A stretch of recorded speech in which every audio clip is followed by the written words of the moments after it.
Hello. Uh, I guess a month ago, I went to visit some friends,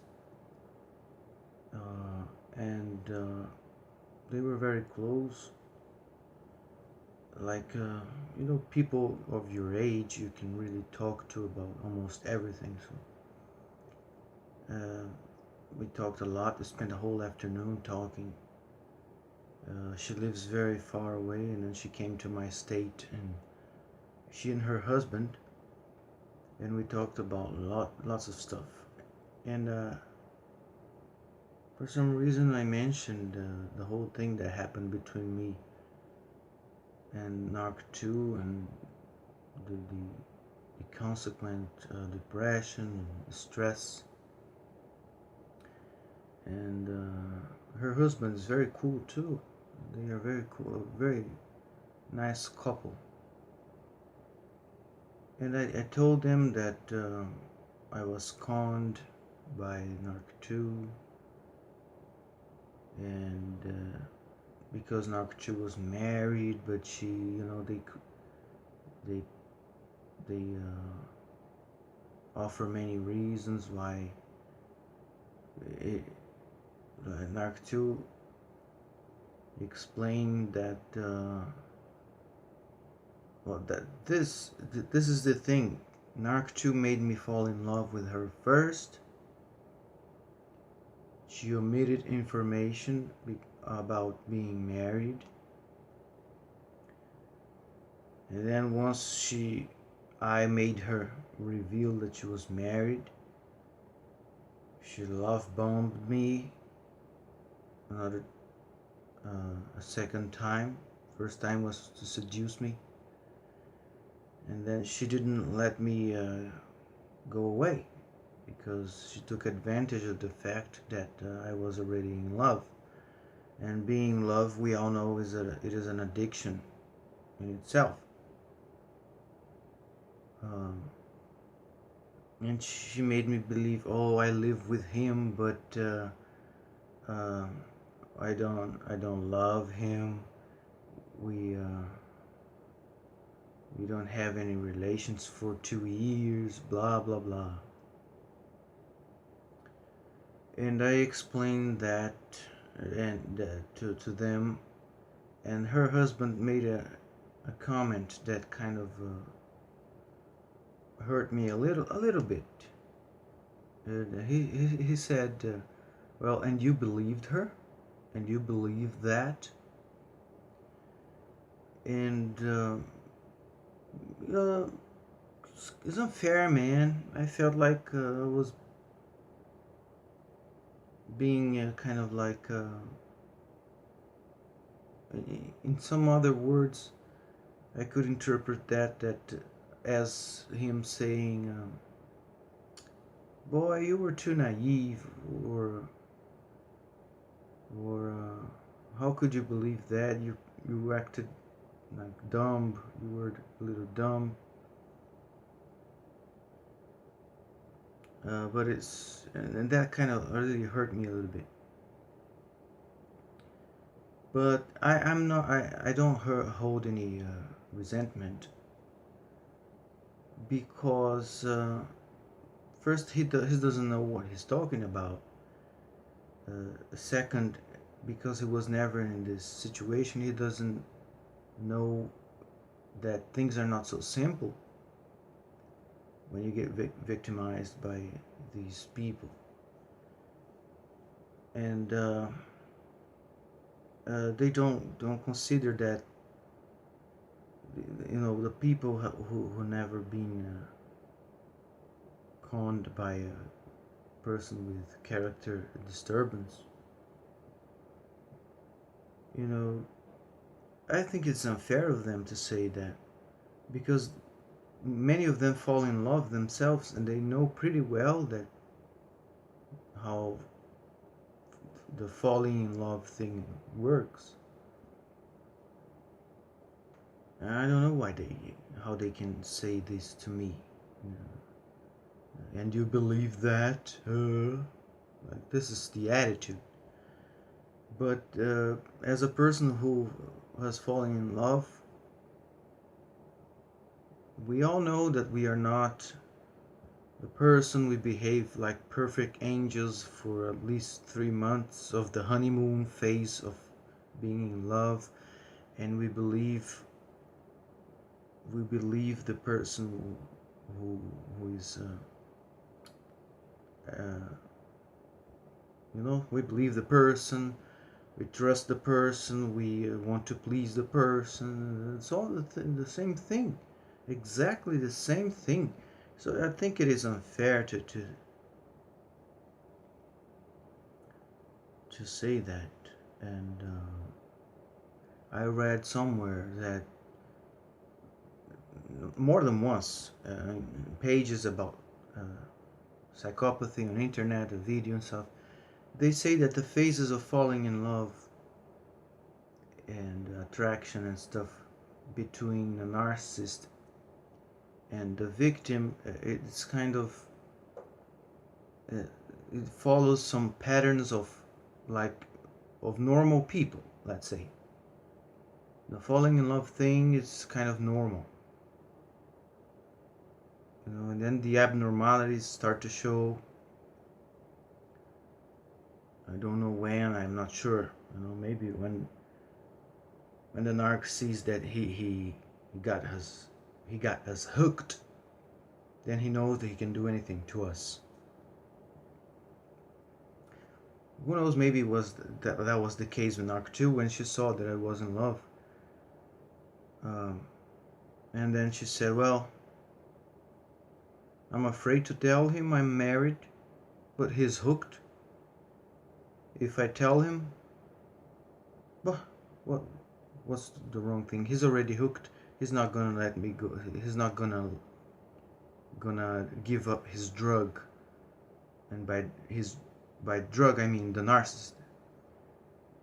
He's not gonna let his drug uh, go away so fast. He's gonna tolerate abuse." That's what she did, and then they start, the abnormalities start to show up, but you accept it because you're in love. You're addicted. You want more, and the addiction. The thing is, the addiction to a narcissist, they say, is very, very intense. It's more intense than a normal, healthy relationship. Because they say that I don't remember. Well, too many details. Okay, I don't want to go off the I don't want to stop talking about what I'm talking about. And too many reasons we can give to these people who say, and you believe them, and you believe her.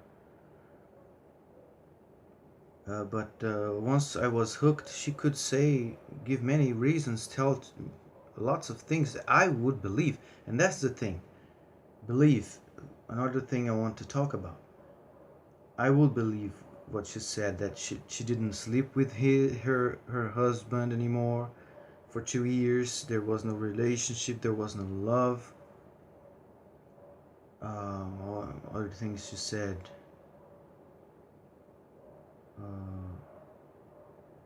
It doesn't matter if you're together in the same place. The important thing is to like or not to like, if you like or not the person. It's some silly, nonsensical ideas. But it's nonsensical to a person who's not addicted to a narcissist. When you are addicted to a narcissist, it makes sense, and you want it to make sense too.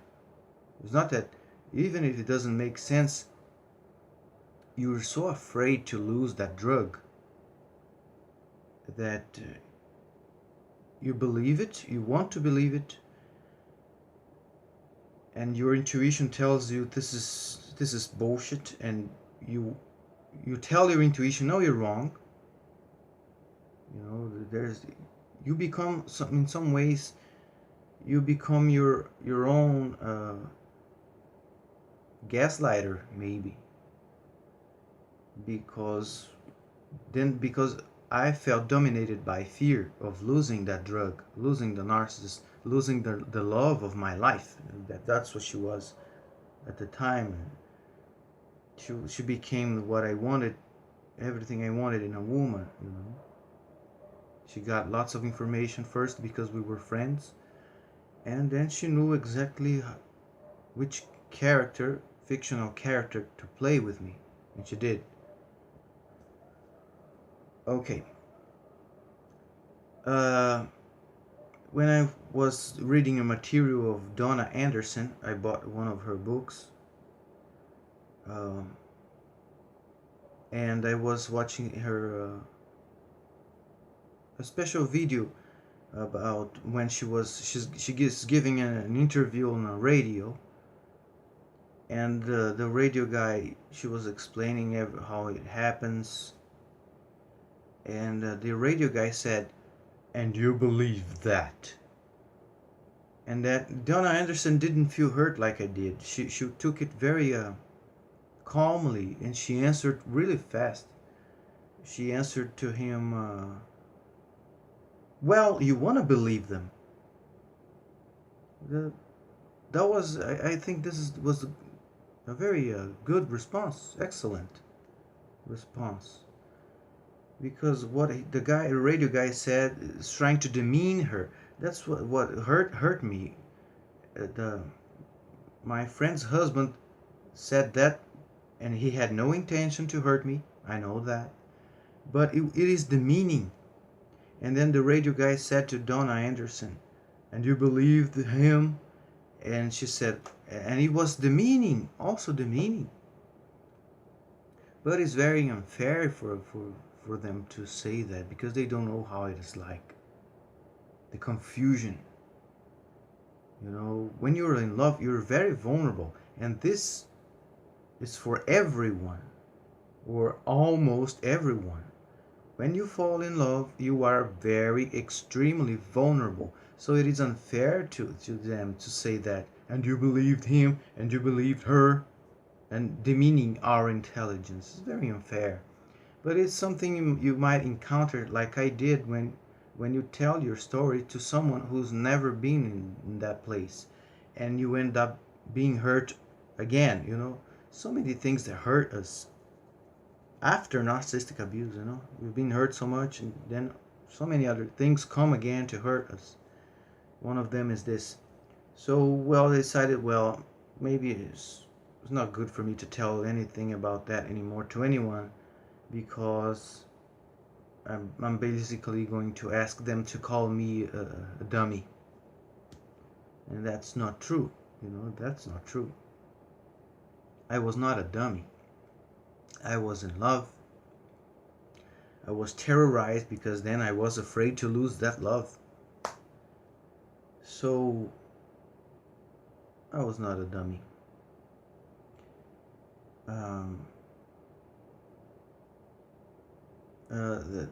So Donna Anderson said, "Well, you want to believe them," and that's the thing there.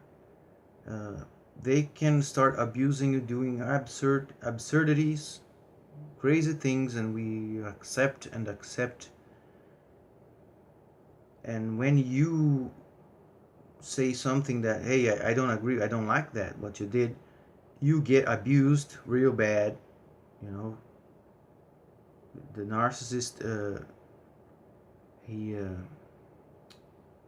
threats to end the relationship. He threats to take off the good moments, and he gives you the cold shoulder maybe for a week, just as a form of punishment. And so you kind of feel powerless, really. And the only thing you can do is, well, I either accept her version of this thing, and I do my best to believe her, to give the benefit of the doubt. I do my best to trust her blindly, because she's the person of my life, or I'm going to lose her. So you kind of, I don't know if this is qualifies as a double bind situation, because if you don't accept, you're going to lose, and that's bad for you. And if you accept the the explanation that the narcissist gives, you're also going to suffer because your intuition is there telling you this is not good, this is not good, and you are falling, you're believing a lie really. So you are getting hurt whichever way you choose to go with narcissists and when they are abusing us. So that annoyed me a little bit. I don't know how, still I don't know how to feel this because the guy didn't want to hurt me, and he's a really good guy. So I don't know, maybe he doesn't know what he did, you know. And still thinking about it, really. How to feel if I feel angry at him, you know. I don't know, really don't know how to feel. To I just know it is unfair, you know. It's very unfair, and what I'm going to do is avoid telling this story to people who don't understand this. And the thing about places like this this this way of communication here on YouTube, the good thing is that you can tell your story and the other person will see, will understand, and believe you. You don't have to give a scientific explanation. Uh, First, I was in love, and this and that. I was gaslighted. You don't have to do that because it hurts, you know. And anyhow, we don't owe anybody any explanation. We have nothing to explain, okay? We have nothing to be defended. We were conned, we were abused, and that's it. You okay? We were not dummies. We were conned, lied to, abused, used, and terrorized, and we don't owe anybody any explanation, okay? But and but the thing is, as I was saying, we can only communicate to people who have been there. Otherwise, we'll get abused uh, by people who don't even know they are hurting us. But we will get hurt, and we don't deserve that. We don't deserve extra annoyances and hurt. So I don't know if you've been there. I would like you can tell me in the comment section if you if this thing happened to you, the same thing, because it happens to Donna Anderson. It happened to me. Then I remembered the Donna Anderson video, her interview. And maybe it happened to you. I would like to know if this is only happened to me, and it would be good. You know, it would be good to me, for me to know that. Thank you for your time.